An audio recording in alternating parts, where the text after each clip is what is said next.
증상 없다고 안심하지 마세요. 암 환자 95%가 놓친 암 발병 신호. 많은 분들이 암에는 항상 명백하고 극적인 증상이 있을 거라고 믿습니다.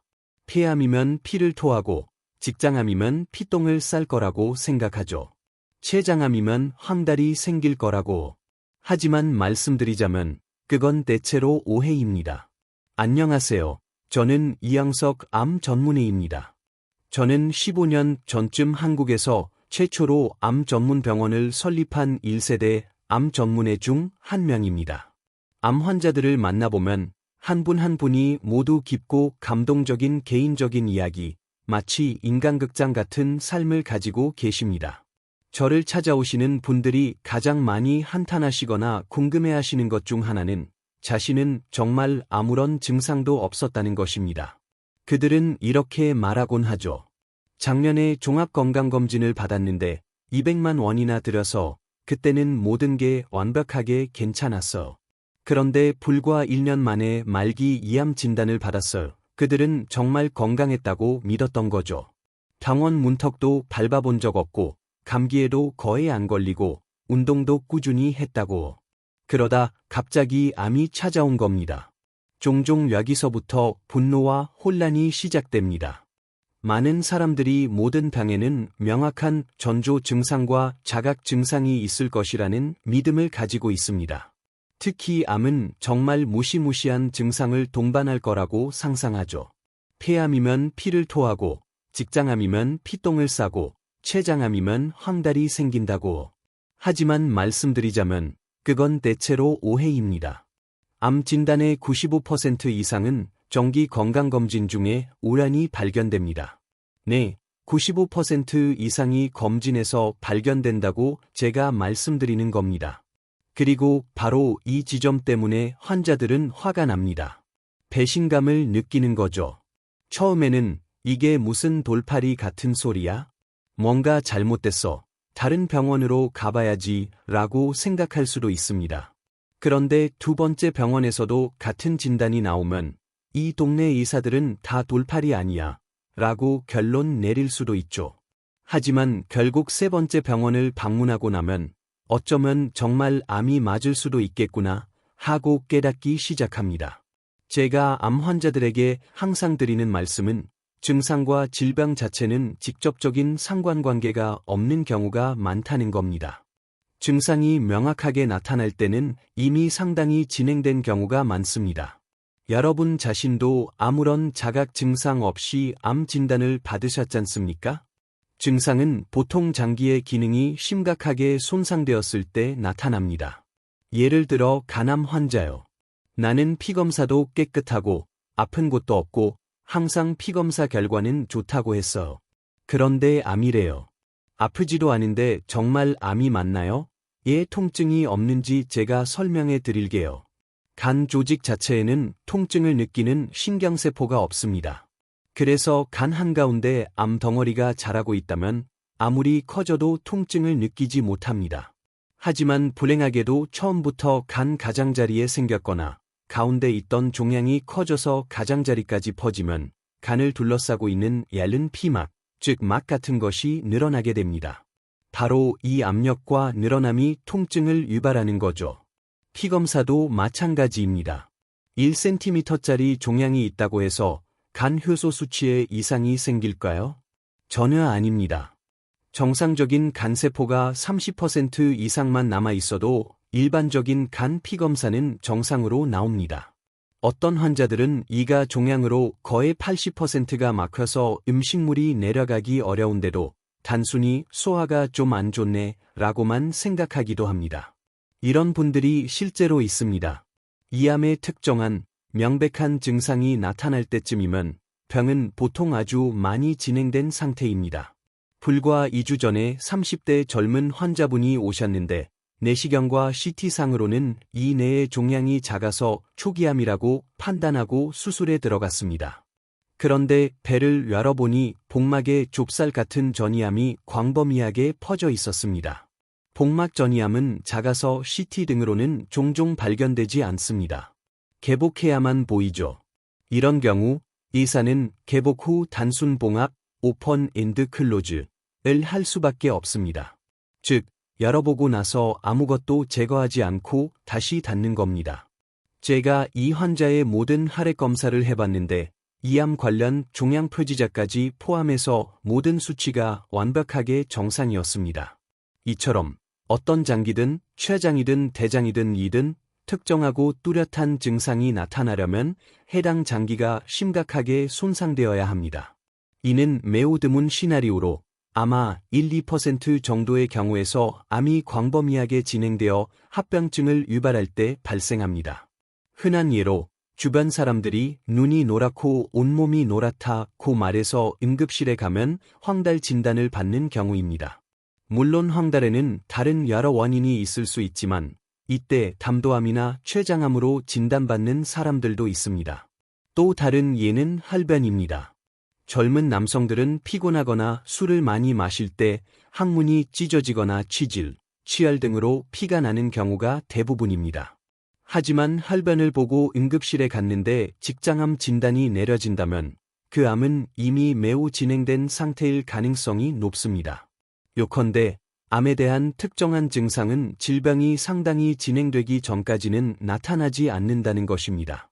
거꾸로 말하면 이암이나 폐암의 특징적인 증상이 나타나서 병원에 갔다면 그 암은 이미 너무 많이 진행된 경우입니다. 그러므로 다시 강조하자면 암 환자의 90% 이상은 아무런 증상이 없는 상태에서 우연히 발견됩니다. 그럼에도 불구하고 만약 다음과 같은 몇 가지 증상들이 나타난다면 암에 대해 경각심을 가지고 반드시 추적 검사를 통해 원인을 밝혀내야 합니다. 가장 흔한 것은 갑작스러운 체중 감소입니다. 특별히 다이어트를 하거나 장염에 걸리거나 운동을 급격히 늘린 원인 없이 6개월 이내에 본인 체중의 10%가 빠졌다면 이는 매우 의심스러운 신호입니다. 반드시 원인을 찾아봐야 합니다. 두 번째는 점차적으로 변의 굵기가 변하는 경우입니다. 예전에는 바나나처럼 굵게 나왔는데 점점 가늘어진다면 대장암이나 직장암의 가능성이 있습니다. 그리고 소변 보기가 점점 어려워진다거나 소변 줄기가 가늘어지거나 끊기거나 잔여감이 있거나 밤에 여러 번 깨는 경우도 있습니다. 물론 이는 양성 전립선 비대증에서도 나타날 수 있지만 전립선암에서도 발생할 수 있습니다. 유방암은 자가 검진 시 덩어리가 만져지거나 특히 유두에서 분비물이 있다면 반드시 병원에 가서 검사를 받으셔야 합니다. 결론적으로 말씀드리자면 암이라는 무서운 질병은 특별한 자각 증상이 없는 경우가 많습니다. 증상이 있다면 좋겠지만 없다는 것이 현실입니다. 따라서 증상이 없을 때 빨리빨리 병원에 가서 검사를 받아야 합니다. 특히 가족력이 있거나 특정 위험인자에 노출된 분들은 더 일찍, 더 자주, 더 많은 검사를 받으셔야 합니다. 증상이 없을 때 정기검진을 통해 건강을 지키는 것이 최선입니다. 암세포 굶기고 환자는 배불린다. 암 환자 맞춤 식이요법. 식이요법은 어떻게 보면 극단적인 편식입니다. 그리고 이런 극단적인 편식은 위험해질 수 있습니다. 식이가 진정한 요법이 되려면 두 가지 조건이 필요합니다. 환자들이 식이요법을 한다고 저희 병원에 오면 주로 두 가지 이야기를 합니다. 첫째, 원장님, 저는 암세포가 좋아하는 탄수화물을 하나도 안 먹어요. 제가 묻습니다. 그러세요? 그럼 뭘 드세요? 야채만 먹어. 자, 한번 생각해 볼까요? 야채는 탄수화물입니까? 단백질입니까? 지방입니까? 탄수화물이잖아요. 앞뒤가 안 맞는 말이죠. 또 다른 분은 이렇게 말합니다. 짜게 먹으면 안 좋다는 거 알잖아요. 그래서 원장님, 저는 무함식이에요. 소금을 하나도 안 먹어. 소금을 하나도 안 먹으면 사람이 죽습니다. 잘못 알고 있는 겁니다. 그래서 식이요법은 어떻게 보면 극단적인 편식입니다. 제 마음대로 식이요법을 해온 환자들을 대상으로 혈액 검사를 해보면 특징적인 패턴이 나옵니다. 무작정 식이요법을 한 환자들은 수치가 모두 빨갛게, 즉 과도하게 높게 나옵니다.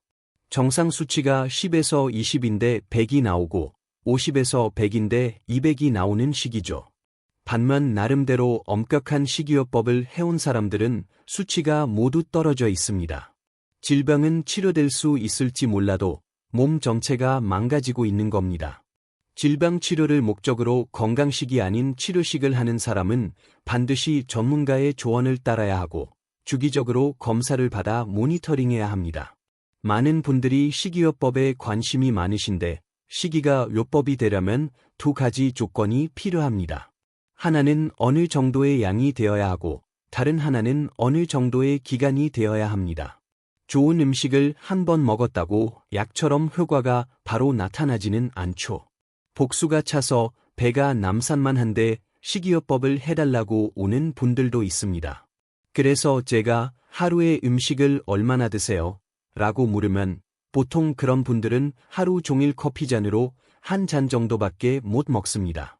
이렇게 못 먹으면서 식이요법을 하냐고?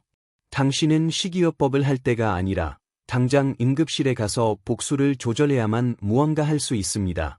라고 이야기하면 화를 내고 가십니다.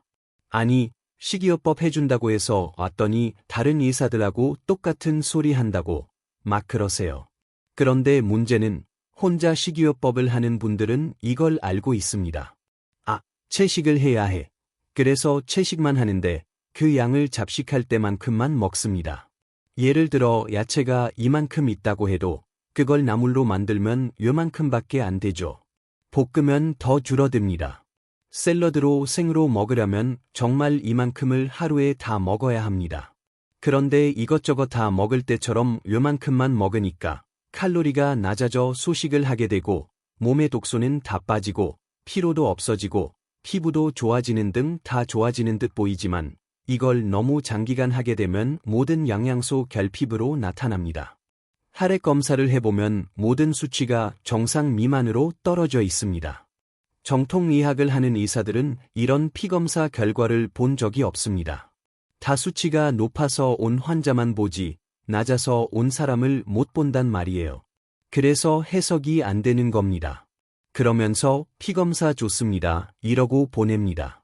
그런데 우리가 하나씩 뜯어보면 이 사람에게는 문제가 있는 겁니다. 나쁜 것을 안 먹고 좋은 것만 먹으려면 결국 채식 위주로 가야 하는데 그러려면 채식의 양을 엄청나게 늘려야 합니다. 햄버거는 요만큼만 먹어도 하루를 살지만 나는 대신 채식만 할래 하면 이만큼 먹어야 하는 겁니다. 그런데 채식할 때도 요만큼만 먹어. 그러면 한 달, 두 달, 몇 달은 오히려 몸이 좋아지겠지만 이게 1년, 2년 지나면 영양소 결핍으로 인해 오히려 건강을 해치게 되는 거죠. 그래서 특정한 목적을 가진 식이요법은 반드시 전문가와 함께 진행해야 합니다. 그러지 않으면 오히려 극단적인 편식이기에 위험해질 수 있습니다. 근본적으로 잘못 알고 있는 것이 우리 영양소는 크게 두 가지가 있습니다. 우리가 먹고 사는데 에너지가 필요하잖아요.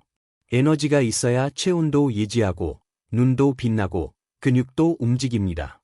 이 휘발유 같은 것이 3대 영양소예요. 바로 탄수화물, 단백질, 지방이죠. 그리고 미세 영양소가 있습니다. 미세 영양소는 에너지를 만드는 것은 아니지만 이것이 있어야 세포가 돌아가고 신진대사가 돌아갑니다. 자동차로 따지면 휘발유도 있어야 하지만 엔진 오일 없으면 못 가잖아요? 그게 바로 미세 영양소들입니다.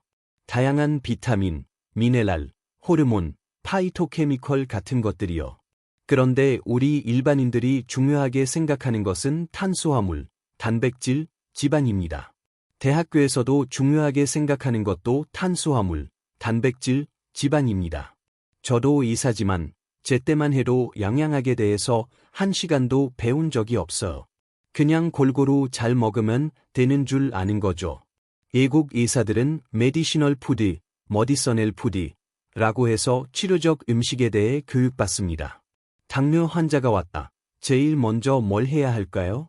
음식을 조절해 줘야죠. 그걸 누가 해야 할까요? 의사가 해야죠. 그런데 우리는 어떻게 하나요? 당뇨 왔어. 살 좀 빼고 술 좀 줄이세요. 고기 좀 덜 먹고 야채 많이 드세요.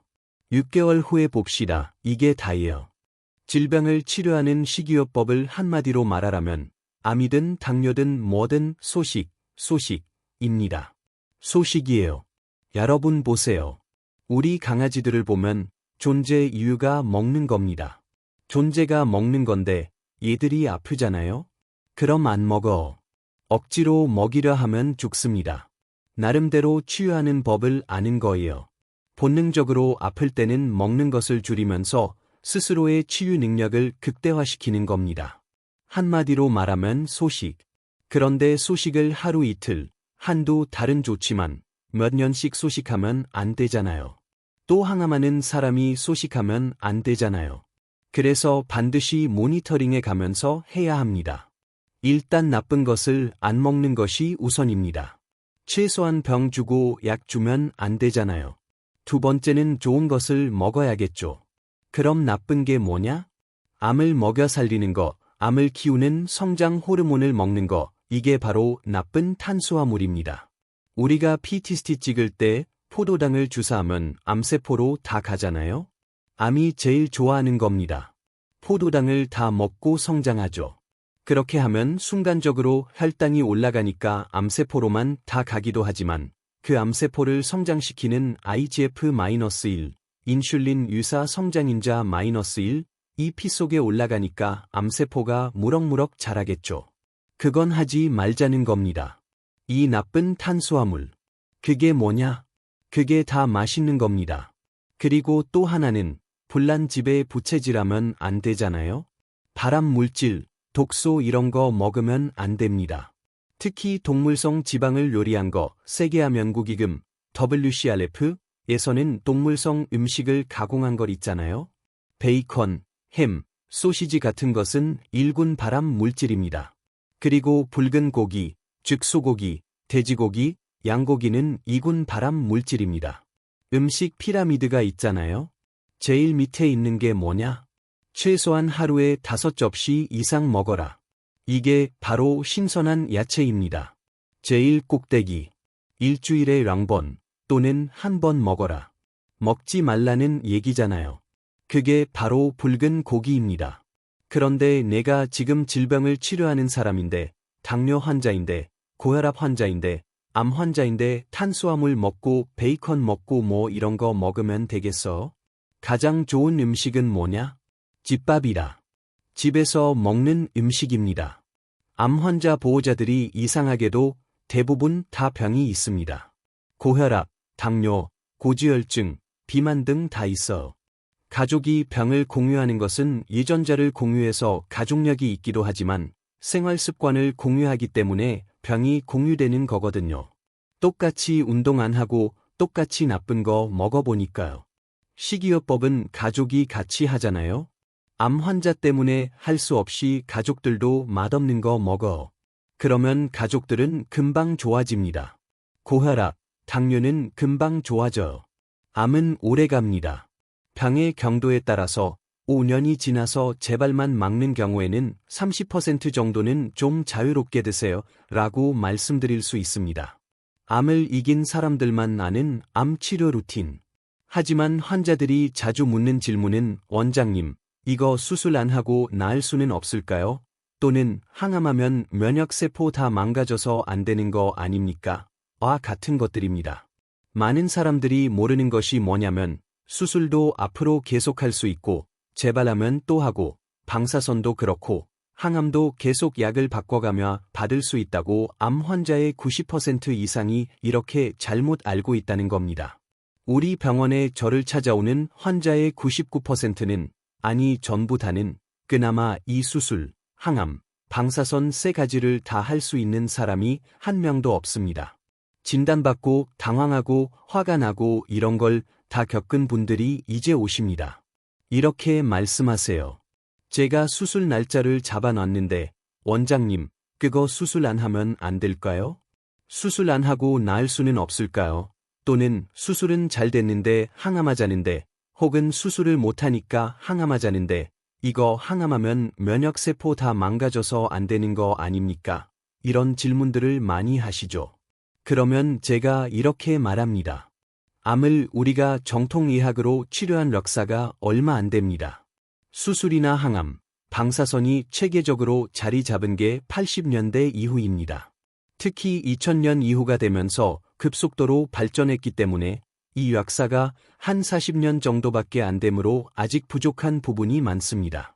앞으로 의학이 발전해서 수술, 항암, 방사선 이 세 가지가 아니라 치료법이 한 30개나 나왔으면 좋겠습니다. 첫 번째 소망은 그거고, 두 번째는 우리 병원에 저를 찾아오는 환자의 99%는, 아니 전부 다는, 그나마 이 수술, 항암, 방사선 세 가지를 다 할 수 있는 사람이 한 명도 없다는 겁니다.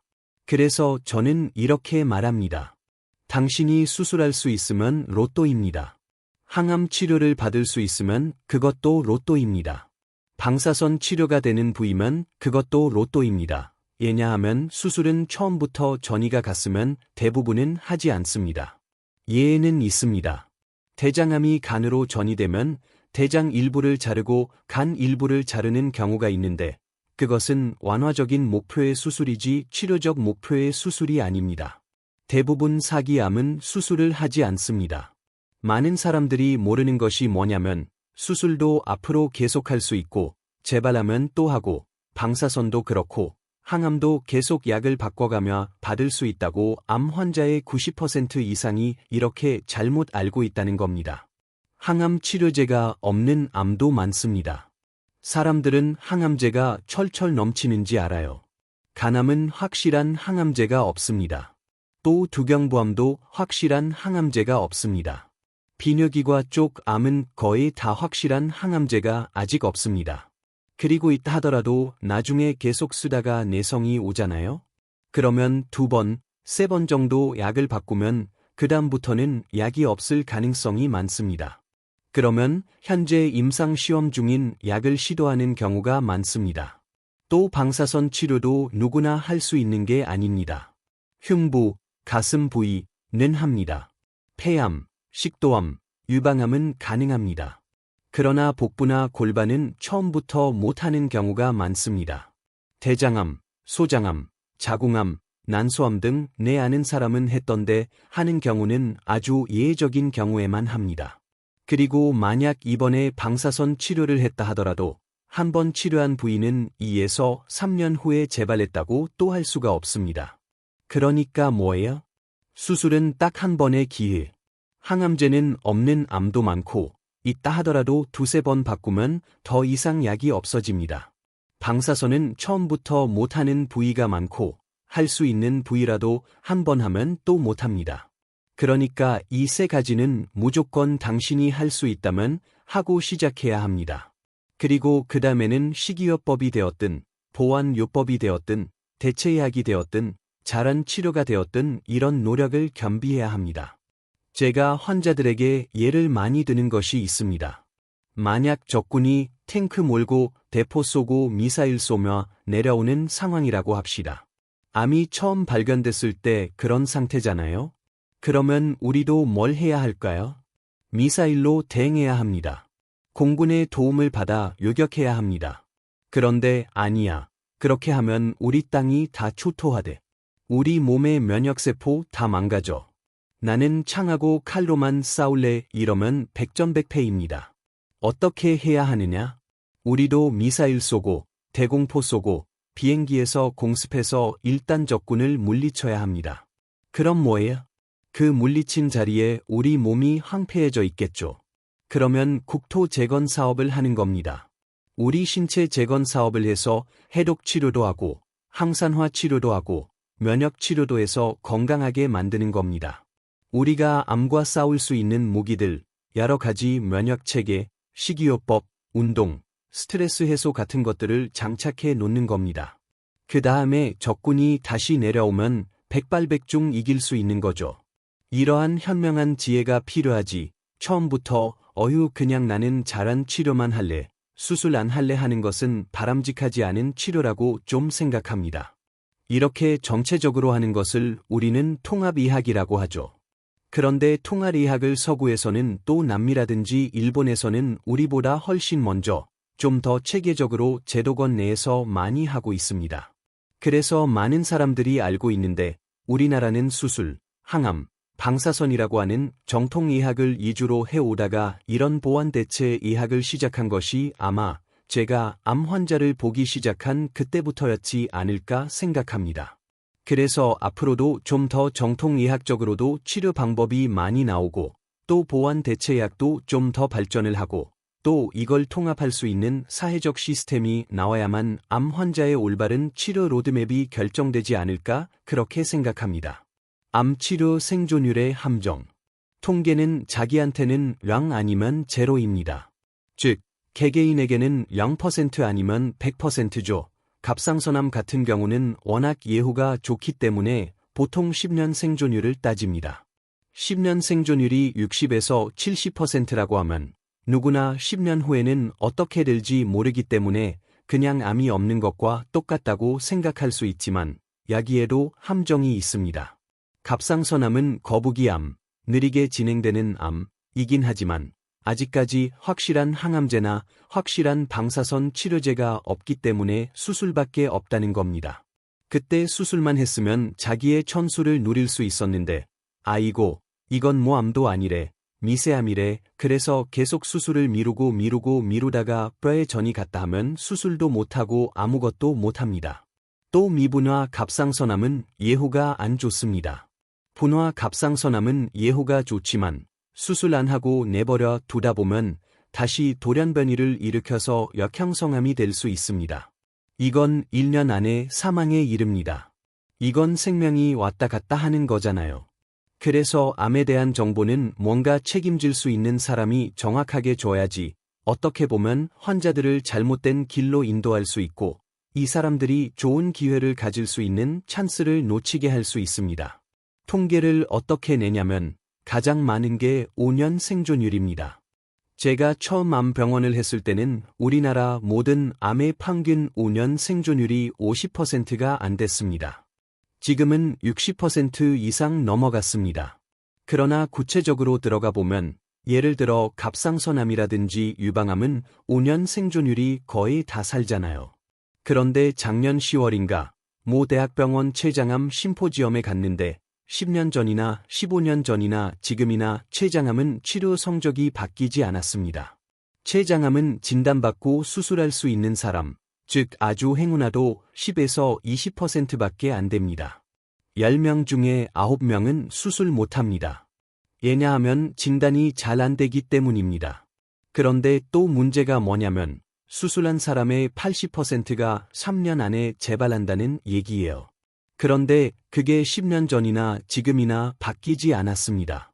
그런데 많은 췌장암 환자가 그렇게 생각 안 합니다. 제가 10년 이상 암 환자를 보니까 통계를 다르게 내고 생각해야 합니다. 어떤 암이든 간에 수술, 항암, 방사선만 한 환자 그룹하고 수술, 항암, 방사선 더하기 본인이 할 노력들 여기에는 식이요법도 들어갈 것이고 보완 의학도 들어가고 대체약도 들어가고 이렇게 통합의학적인 노력을 한 사람과 대학 병원의 노력만 한 사람은 이제는 제가 자신 있게 말할 수 있어. 통계를 따로 내야 한다고. 그래서 저는 이렇게 생각해요.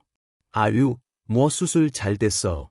요즘 의학이 발전해서 걱정 안 해도 돼요. 이거는 틀린 말이라고 생각해요.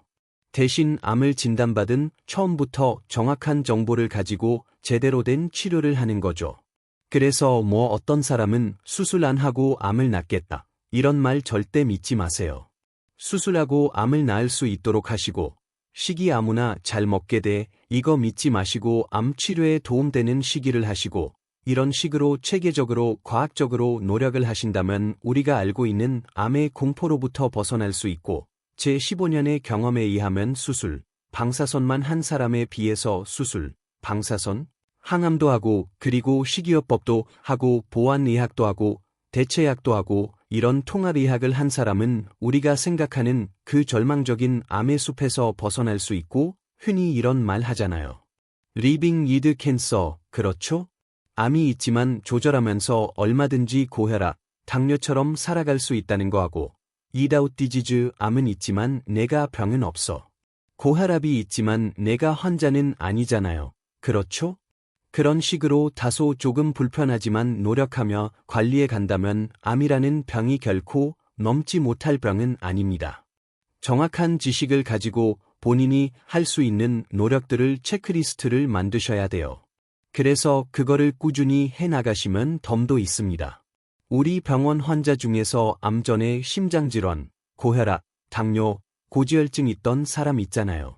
이런 보완 대체 의학적인 노력을 하잖아요. 그 약 다 끊습니다.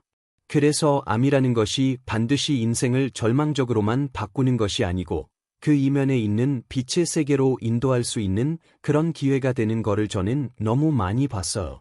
그래서 모든 암 환자분들 힘내시고 걱정하지 마시고 노력을 하세요. 그러면 지금보다 더 나은 삶을 살 수 있다고 제가 보장해 드리겠습니다. 암을 이긴 사람들, 그들이 세운 목표는 달랐다. 암 환자의 90% 이상이 이렇게 잘못 알고 있는 겁니다. 즉, 내가 암인데 서울대학교 병원에서 수술도 하고 항암도 하고 방사선도 한대. 수술도 잘 됐고 깨끗하대. 그러면 이 사람은 옛날에 자기로 돌아간 줄 알고 자기가 해야 할 몫을 안 하는 겁니다. 대부분은 그러다가 완치가 될 수도 있겠지만 그 중에 상당 부분은 3년 지나니까 5년 지나니까 재발했네요. 전이 됐네요. 그때 이제 멘붕이 오는 겁니다. 자기가 생각했던 모든 가치 체계가 흔들리는 거죠. 아니, 그러면 이게 뭐야? 수술, 항암, 방사선이 완치가 목적이 아니었다는 거야. 그때부터 이제 공부하기 시작하는 거죠. 사실은 처음 진단받았을 때부터 이러한 자기의 좌표를 잘 찍고 치유의 로드맵을 잘 정하고 치료 목표를 현명하게 잡는 그런 시스템이 있어야 하는데 그게 없다는 겁니다. 이 유튜브를 볼 정도의 암 환자들은 대부분 다른 검색을 통해 알고 있을 가능성이 많지만 많은 사람이 모릅니다. 깜짝 놀랍니다. 그런데 이게 사실이거든요. 이게 엄연한 현실이에요. 그래서 암을 우습게 보면 안 됩니다. 그 성공과 실패라는 것은 예를 들어 당신이 이 상태에서 이 약을 썼을 때 성공할 확률이 12%다라고 말할 때 그 말은 완치될 확률이 12%라는 얘기가 아니고 이 항암제를 2달이나 석 달 하고 효과를 판정하기 위해 검사를 했을 때 지금과 비슷할 확률이 12%라는 얘기입니다. 그런데 환자들은 착각해요. 성공 확률이 12%야. 그러면 이 항암제를 2-3달 하고 나서 내가 완치될 확률이 12%란 얘긴가? 그게 아니라는 얘기죠. 즉, 항암의 성공률이라는 것은 정보가 없는 사람은 완치율이라고 봐요. 내가 암이 없는 사람으로 돌아갈 확률이 얼마냐? 그걸 성공이라고 봅니다. 그러나 의사는 그걸 성공이라고 보지 않아요. 뭐냐면 2-3달마다 계속 CT를 찍고 피검사를 하거든요. 그래서 4가지로 결과를 판정해요. 첫 번째는 2-3달 전에 있던 암이 싹 없어졌어. 그거를 완치라고 안 하고 그걸 완전 관해라고 그래요. 그런데 수술하지 않은 사람은 이런 일은 거의 불가능해요. 있을 수가 없어. 두 번째는 부분 관해라고 하는데 그건 뭐냐면 2달 전에 비해서 지금 찍었더니 이 종양이 반 이상 작아졌더라. 50% 이상 작아졌더라. 그러면 부분 관해예요. 이것도 재발, 전이 된 환자에서 목표는 아닙니다. 운이 좋아서 처음에 일시적으로 가능해요. 세 번째는 뭐냐면 안정병변, 스테이블 디지즈, 이에요. 2-3달 전과 비슷하다. 이건 뭐냐면 작아져도 50% 미만, 커져도 30% 미만 커진 요 사이에 있으면 안정적으로 예지되고 있다고 봐요. 그리고 네 번째는 뭐냐면 찍어봤더니 2달 전에 비해서 원발 종양이 30% 이상 커지거나 없던 곳에 또 전이가 갔더라. 그러면 진행성 병변, 프로그레션 디지즈이라고 그래요. 그러면 치료를 포기하거나 항암제를 바꾸는 겁니다. 치료하는 의사 선생님은 2달마다 CT를 찍느냐? 지금 약이 잘 들어서 다음에도 이 약을 쓸지 바꿀지를 결정하려고 찍어요. 그 성공했다는 건 어디냐면 안정병변이에요. 2-3달 전에 비해서 크게 변화가 없다. 그러면 의사는 성공했다고 그래요.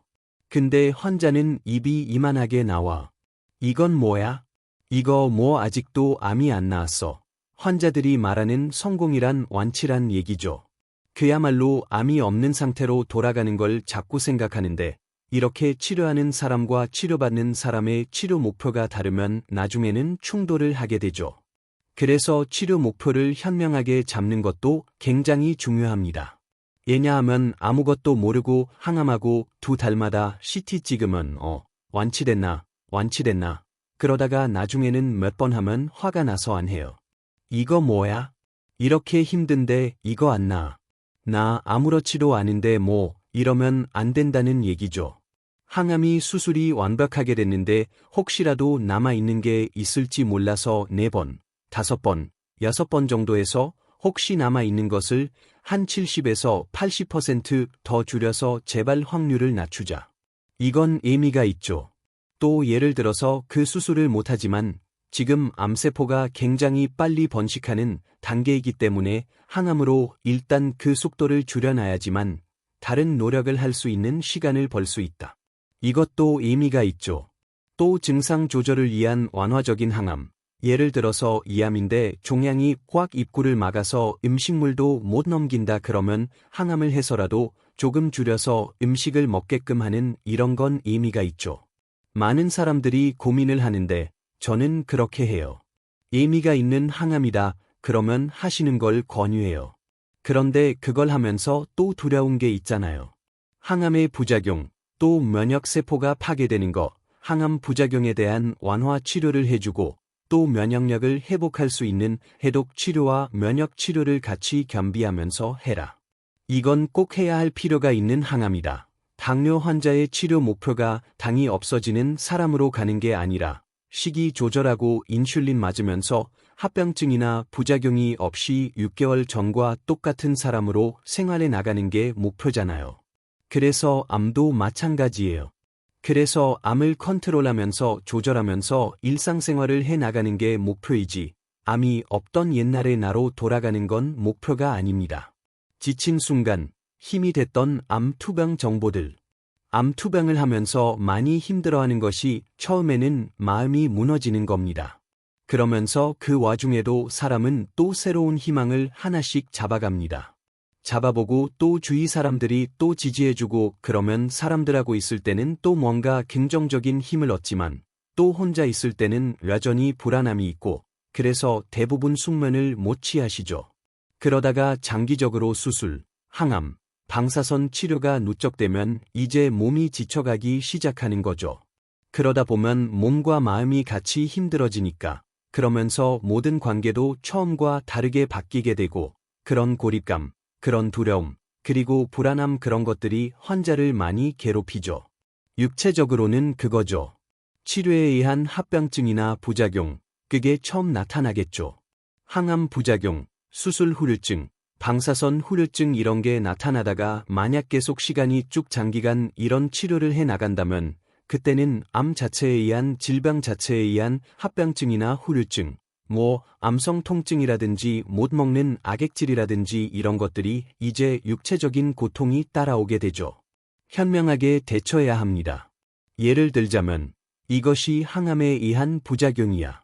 그래서 항암만 안 하면 없어질 수 있는 거야. 그런 건지 아니면 내가 암이 진행되고 전이되고 퍼져서 온 건지를 구분해야 하는데 이런 지식이 없으면 항암하면 당연히 부작용 오잖아요.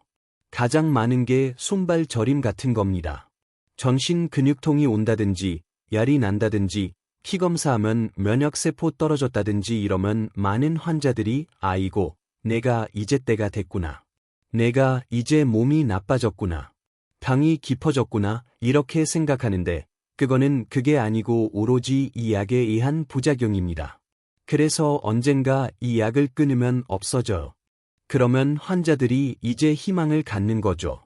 또 예를 들어서 그런 것도 많아요. 허리가 아파. 이거는 그냥 원래 허리가 아팠던 사람일 수도 있고 약의 부작용으로 근육통이 왔을 수도 있는데 그걸 척추에 전이 갔구나 이렇게 해서 포기해 버리는 사람도 많고 거꾸로 이건 암에 의한 통증이야. 암성 통증이기 때문에 통증 조절을 반드시 받아야 돼요. 통증을 조절하지 않으면 환자는 하루하루 나빠지는데 이걸 거부해요. 이건 암 때문에 온 게 아니야. 암 때문에 이렇게 통증이 오지 않을 거야 라고 부인하면서 통증 조절을 안 하면 온몸이 하루하루 나빠집니다. 그 통증을 완화하는 적극적인 노력을 해야 하는데 대부분 사람들이 그런 걸 안 하려 그래요. 그냥 다 참고 암만 치료하려 그래요. 그러면서 환자는 점점 악순환이 반복되는 거죠. 포기하지 마세요. 치료 중 무너질 때 꼭 들어야 할 이야기.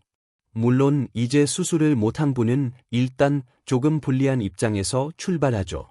그러나 어차피 수술은 한 번 하면 두 번 못하는 거예요. 제가 환자한테 그렇게 얘기해요. 어차피 한 번 강펀치 날릴 수 있는 기회를 놓쳤어. 대신 잔펀치 계속 날리면 되잖아. 대신 그만큼 더 노력을 많이 하시면 되지 않느냐. 그걸 부정적으로 생각할 필요는 없지 않느냐. 이렇게 말씀드립니다. 요즘은 수술이 가능한 암은 물론이고 수술을 못하는 사기암이라 할지라도 항암과 방사선만으로도 예전에 비해서 월등한 치료 효과가 입증되고 있어요. 예를 들자면 지금 치료 성적이 제일 많이 좋아진 게 폐암인 것 같아요. 그러니까 폐암은 옛날에 5년 생존율이 제로였어. 사기암 환자가 폐암 사기 수술 못한 사람 5년 생존율이 제로. 그런데 지금은 표적 치료제가 많이 나와서 힘든 세포독성 주사, 항암제도 아니고 먹는 약이에요. 부작용도 거의 없어. 이런 걸로 5년, 7년 동안 직장생활, 가정생활 정상적으로 다 하면서 지냅니다. 우리 병원에 실제로 한 여자분은 처음에 폐암인데 수술하려고 해보니까 뇌 전이가 갔어요. 이미 수술 불가. 다행히 유전자 검사하니까 표적 치료가 있어서 치료를 이제 막 하려고 해서 정신검사를 PET-CT를 찍어봤더니 유방에 또 암이 있어. 그 조직 검사하니까 이거는 폐에 전이 간 게 아니라 별도의 원발 유방암인 거예요. 그래서 유방암은 수술하고 유방암 항암하고 폐암에 대해서는 지금 우리 병원에 다니신 지가 지금 5, 6년 되셨을 걸요.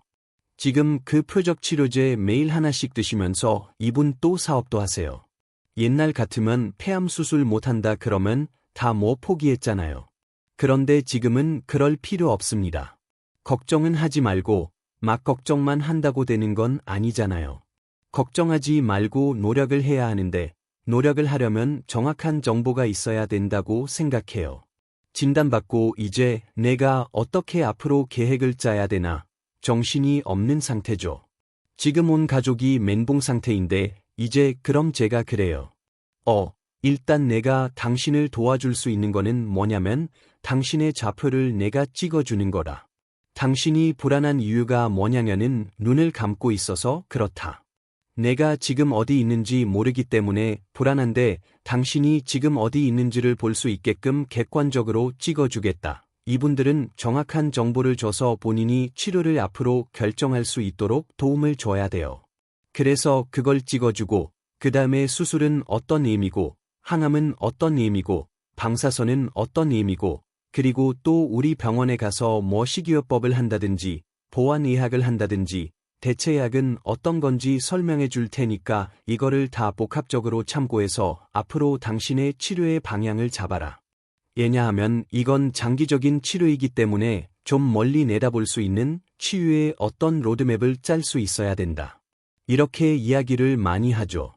암이라는 게 2000년 초에 비하면 지금은 정말 치료 성적이 많이 좋아졌고 암 환자들의 삶의 질도 많이 좋아져서 그야말로 암은 있지만 환자는 아닌 그런 상태로 고혈압, 당뇨 같은 만성 질환을 관리하면서 살아가듯이 그렇게 살아갈 수 있는 시대가 됐고 앞으로 좀 더 의학이 발전하고 또 본인의 또 노력을 더 열심히 한다면 지금보다 훨씬 더 좋은 결과가 있을 겁니다. 그래서 암을 진단받았다고 해서 결코 부정적이고 낙담만 하는 시대는 지났다고 저는 생각합니다. 별표 항암 성공률 이 한 가지로 달라졌습니다. 별표. 아직까지 항암제 역사가 지금 한 30년, 40년밖에 안 되기 때문에 약이 많지가 않아요. 그래서 재발을 했을 때 항암제만 가지고 암을 끝까지 컨트롤할 수 없는 이유가 있습니다. 그게 뭐냐면 처음에 발견했을 때는 절대적인 치료가 수술이잖아요.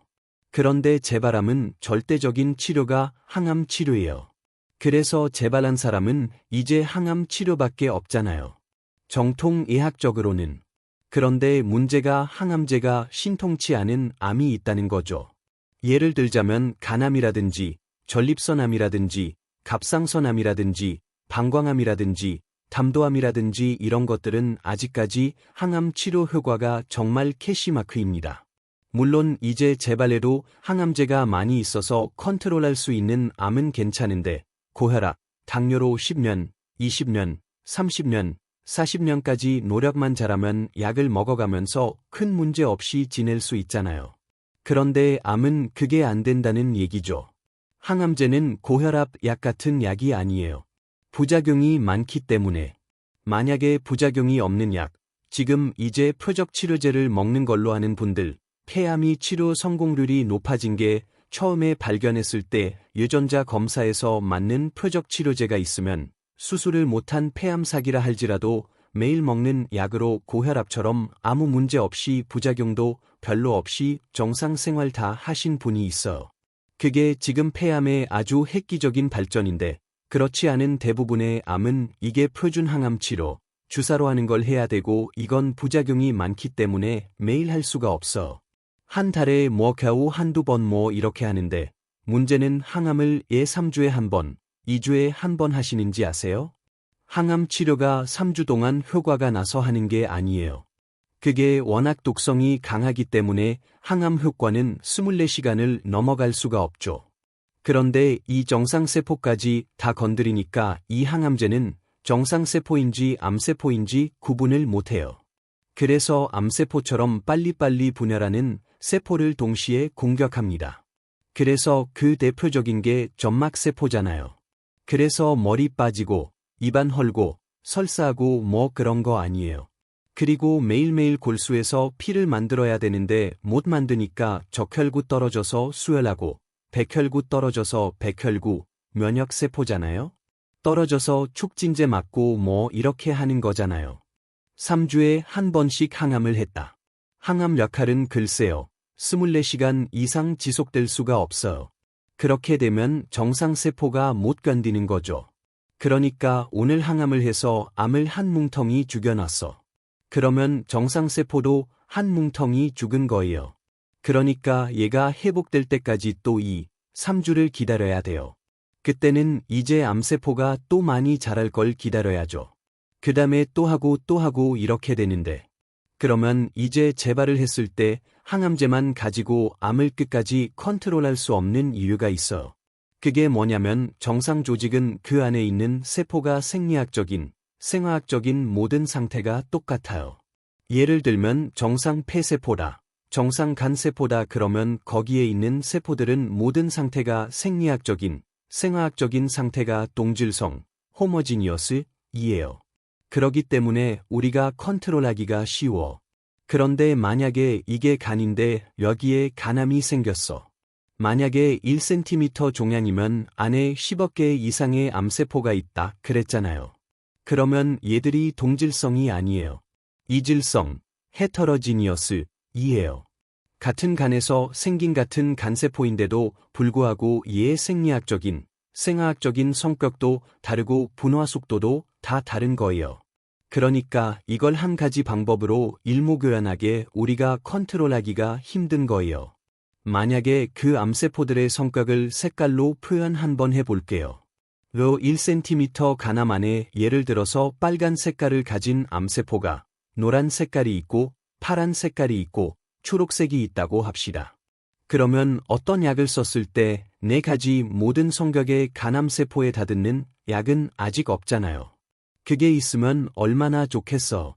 그럼 이제 그 4가지 성격의 암세포 중에서 빨간색 암세포를 얘는 잘 공격한다. 이것도 사실 쉬운 확률은 아니에요. 사실은 그런데 조건이 있어. 빨간색이면서 또 뭐냐면 이 암세포 안에 산소가 많이 있어. 예를 들자면 이게 종양이야. 그러면 얘도 먹고 살아야 되잖아요.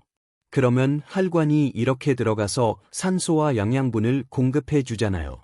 그러면 이 혈관에서 가까운 암세포는 산소가 풍부하겠죠. 그런데 여기서 멀어질수록 산소가 부족하겠죠.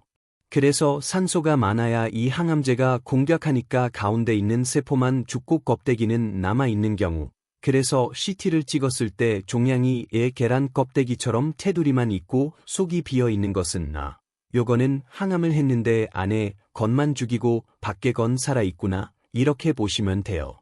또 거기다가 그 빨간색이에요. 산소가 많아요. 거기다가 세포가 분열할 때 단계가 있잖아요. 활발하게 분열하는 시기가 있고 쉬는 휴지기가 있고 그렇죠? 그런데 그 중에서 활발하게 세포 분열을 하는 암세포만 공격돼요. 그러니까 보세요. 빨간색이어야 되지, 산소가 많아야지, 또 얘가 활발하게 분열해야 합니다. 그러니까 이게 종양 안에서 항암이 컨트롤할 수 있는 암세포가 확률이 좀 낮다는 얘기죠. 그래서 보세요. 그러면 처음에 항암을 했어. CT를 찍었어. 5cm인데 4cm로 줄었어. 그거는 이제 뭐냐면 빨간색이 줄었겠죠. 의사 선생님은 만족이야. 이거 만족입니다. 근데 환자는 약간 화가 나요. 이거 한 방에 다 안 죽었네. 그래, 내 한 번만 더 참아보지. 이제 두세 달 열심히 항암해요. 또 찍었어. 그랬더니 이번에 또 10%가 죽었어. 의사 선생님은 성공이야. 환자는 더 화가 나는 거야. 이거 하지 마. 이렇게 힘든데. 그래, 한 번만 더 해보자. 이래 가지고 이제 하면은 빨간색이 주니까 점점 줄겠죠. 그런데 어느 날 갑자기 이제 찍었어. 찍었더니 교수님이 고개를 갸웃하면서 이거 약이 내성이 왔네요, 그러는 거예요. 내성이라는 건 뭐냐면은 빨간 거는 다 죽었어. 예를 들자면, 그러니까 빨간 게 죽을 동안에 파란색, 노란색, 초록색이 자라서 다시 사이즈가 커진 거예요. 그러면 이게 내성이 왔다고 약을 바꾸는 거예요. 즉 빨간색 암은 다 죽었지만 초록색 암이 커졌다. 그러니까 뭐예요? 약을 바꿔야 된다. 그 담당 교수님은 약을 바꿀 타이밍을 잡으려고 CT 찍어가고, 재발한 환자는 언제 완치되나를 알려고 찍어가고. 그런데 아직까지 이 항암제 역사가 이게 지금 한 30년, 40년밖에 안 되기 때문에 약이 많지가 않아요. 그래서 재발했다. 그랬을 때 첫 번째 약으로 한 10년 가야 돼요. 그래야지 두 번째 약으로 5년 가고, 세 번째 약으로 3년 가고 이러면 되는데, 그게 참 캐시마크 하거든요. 첫 번째 약으로 2, 3년 가는 분도 있고, 3, 4년 가는 분도 있고, 첫 번째 약으로 6개월도 못 가는 분도 있고, 하자마자 바꾸는 분도 있고. 그래서 이게 이제 예후를 예측하기가 힘든, 제가 우리 병원 환자분들께는 그렇게 설명해요. 초기암 환자는 수술하고 이렇게 끝낼 수가 있지만, 재발 전이 된 사람은 제가 그래요. 우리 차트에 이렇게 하면 차트가 이만하잖아요. 당신 지금 재발 전이 가서 온몸이 암인 것 같지만 A4 용지의 몸의 암세포는 전밖에 안 돼요. 나머지는 정상세포예요. 치료가 두 가지가 있어. 세포를 막 괴롭히고 공격해서 죽이는 치료가 있고, 세포를 막 재생시키고 살리는 치료가 있어요. 그런데 이 두 개를 다 해야 돼요. 그런데 대학에서 하는 치료는 항암이건 방사선이건 수술은 뭐냐면 이 점밖에 없는 암을 죽이려고 막 잘라내고 태우고 약으로 녹이는 거예요. 그러다 보니까 정상세포도 자꾸 손상을 받아서 정상세포의 기능이 떨어지고 면역력이 떨어져서 몸 전체가 나빠지는 거죠. 그런데 이런 분이 있어. 원장님, 저는 다 참을 수 있어. 모든 걸 다 참을 수 있으니까 이 암만 죽여주세요. 그런 치료만 해주세요. 복수가 이만큼 찼는데 비타민C 고용량을 맞으면서 암 죽여주세요. 그건 나는 못한다. 왜냐하면 우리 합리적으로 생각합시다. 지금 대학에서 뭐 하세요? 항암하잖아요.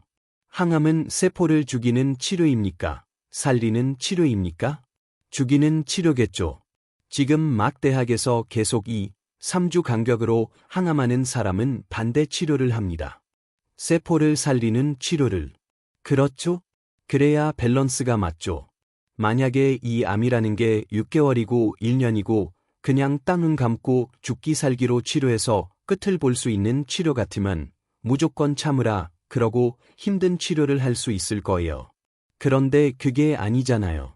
같이 살아가야 되잖아요.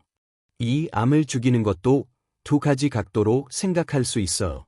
직접적으로 암을 공격하는 치료가 있고 간접적으로 암을 공격하는 치료가 있어요. 예를 들어 대학에서 하는 표준항암제, 주사항암제, 수술, 방사선은 활성산소를 확 일으켜서 직접적으로 암세포를 공격하는 거예요.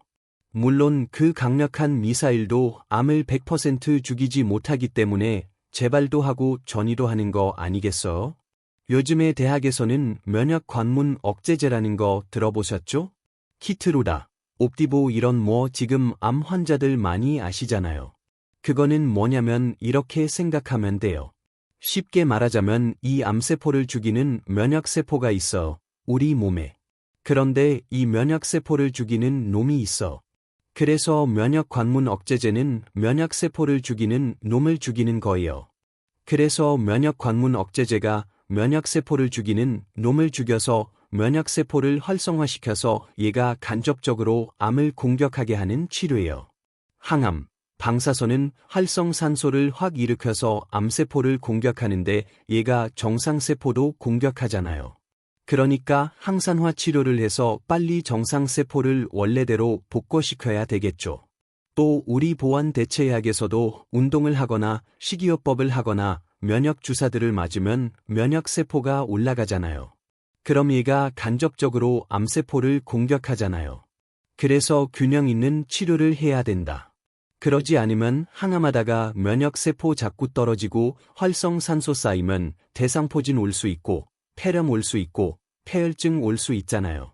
그런데 약이다가 또 미사일 쏘는데 우리 병원에서도 기관총하고 권총 쏴주면 절대 안 없어져요. 10년, 20년 동안 같이 살아갈 계획을 세우셔야 돼요. 그러지 않으면 암 환자는 암 때문에 죽는 게 아니라 항암 치료하다가, 암 투병하다가, 못 먹어서 기력 떨어져서, 면역력 떨어져서, 폐렴 걸려서, 폐혈증 걸려서 돌아가세요.